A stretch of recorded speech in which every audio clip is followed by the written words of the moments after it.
Gray cloudy day. It's gonna be a great, great, gray cloudy day.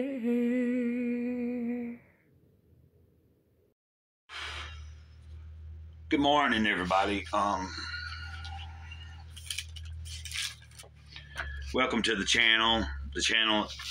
Gray Cloudy Day. I'm Gray Cloud, Sage of the Eternal Moment. Thanks for stopping in. If you aren't already subscribed and you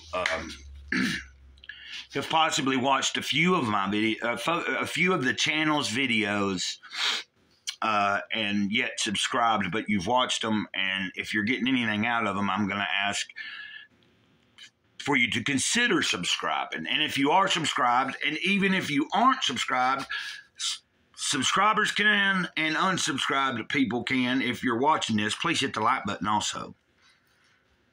So, please, guys, the more of you that I see sometimes that I get more views than anybody hits the like button. So if you're watching it, just hit the like button.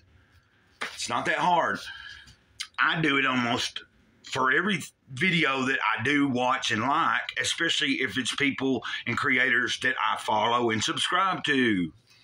So anyway, I don't mean to talk to you like I'm somebody better or anything like that. I'm just trying to get the point across that if you think these videos may be helping you and that somebody else you know or somebody you don't know may see this video and it might help them, then share it and hit the like, because when you hit the like, it helps push the video out more. When you subscribe, it helps grow the channel. It pushes the channel out to more people that have not yet even seen the channel or any of these videos. Let's get on with what I'm going to do here. And you've heard me say this over and over and over and over. It aggravates me I love to be able to see what I'm doing in the camera, so I kind of get an idea how it's looking, but I just hate when I hold this up, it's backwards. Now, I'm pretty sure there's a way for me to record the video, and then somehow you process it and you flip the image, which would take a few more minutes to do. Now, if I'm wrong, somebody tell me that you can't do that. But if I can do that, at some point, maybe that's what I need to figure out and just take the time to reverse the image so that when I hold a book up, it would actually read the right way. I'm sure there's got to be a way to do that. Anyway, let's get on with this. I am going to read from 50 things that really matter. And let me show you this picture here. Now, the words were backwards, but on that picture, it says, his devotion to our springtime ritual showed his devotion to me, not only to my love of baseball, but also to my life. I'm guessing this is probably going to be part of the story that we're about to read. And this is number 2, warm spring days. When I was young, it wasn't love that filled my thoughts in the spring. It was baseball. I loved everything about the game. The crack of a bat, the thrill of chasing a ground ball across short green grass, even watching the games on our old black and white TV. Yet looking back now, no ceremony was quite as important to me as the annual ritual of playing catch with my dad.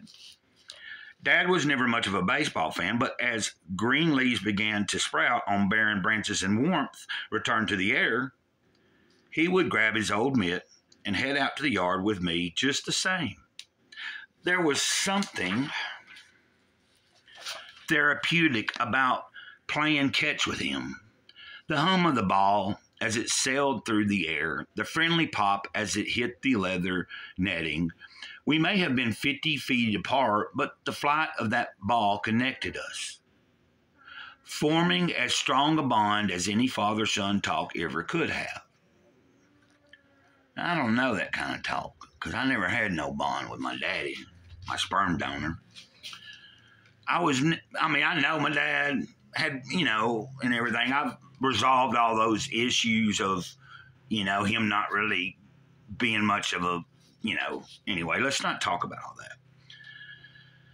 I was never the star of my little league team, yet Dad never cared about that. Every year he would be out there waiting to field any errant throw I sent his way. As I grew older, I realized that our game was a reflection of our relationship. That even if a problem didn't involve a glove and a ball, Dad would always be there to handle anything I threw in his direction. His devotion to our springtime ritual showed his devotion to me. Not only to my love of baseball, but also to my life.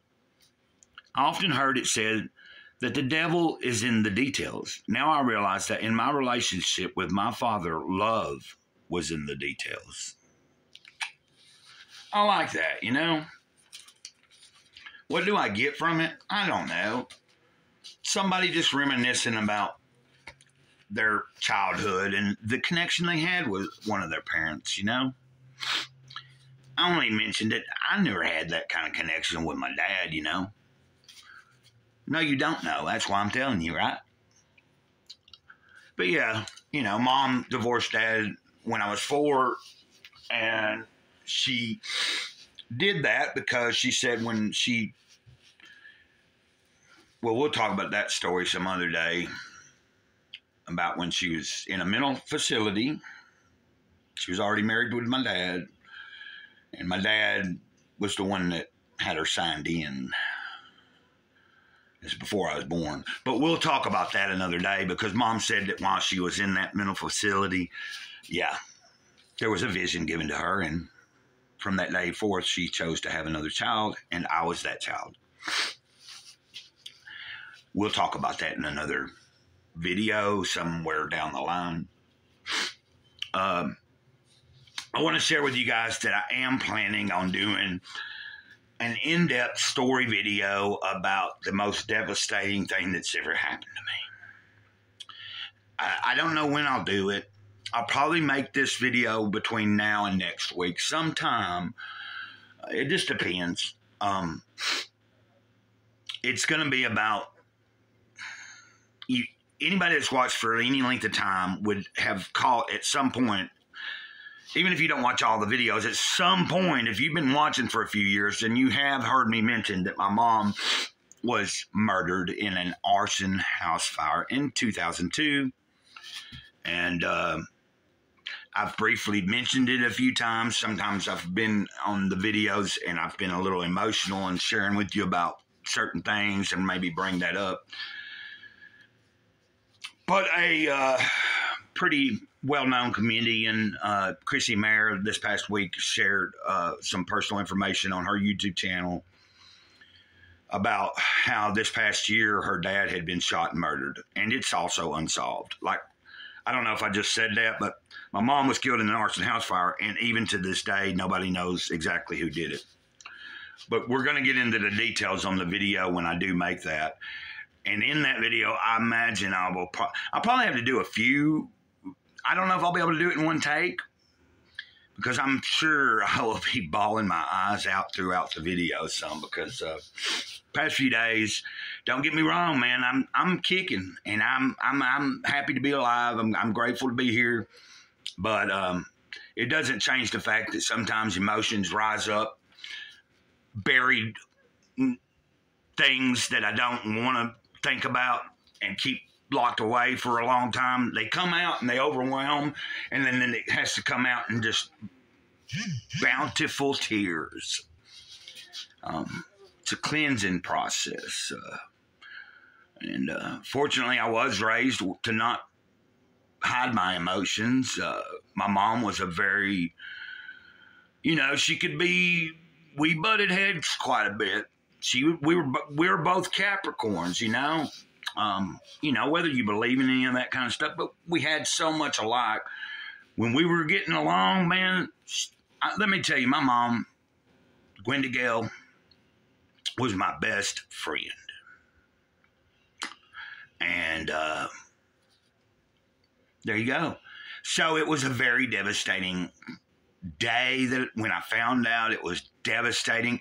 For 13 or 14 years, I was in and out of mental facilities, hurting myself all the time, overdosed intentionally many times. Well, maybe 3 or 4 different times I'd overdosed intentionally. But we'll talk about that when I make that video, I'll kind of go into some details about the day that I found out, a little bit about the investigation and how that her murder more than likely was a direct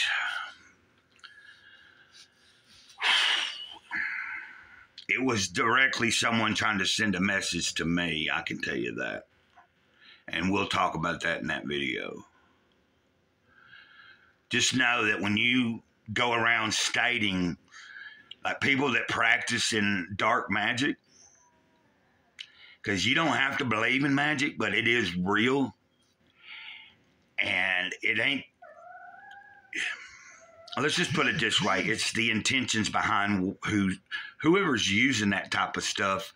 If their intentions are foul, that's going to make the energies that they're using foul. And we'll just leave it at that. I will explain this in the video, exactly what I'm talking about and why I know it had to involve some people that weren't happy with me going around back then at 25, 26 years old saying, I got the best magic. Oh, man, ain't none of their magic. They can put a curse on me, but it ain't going to touch me because, I got the magic from God. Imagine that. They didn't like that. They didn't like that somebody was trying to tell other people that were buying into their crap.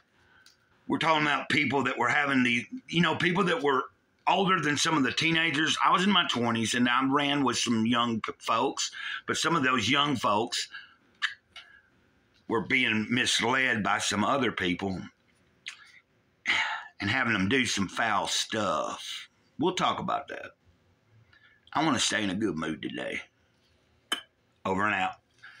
You know who I am. I'm Gray Cloud, okay? Ditto. Oh, Sage of the Eternal Moment.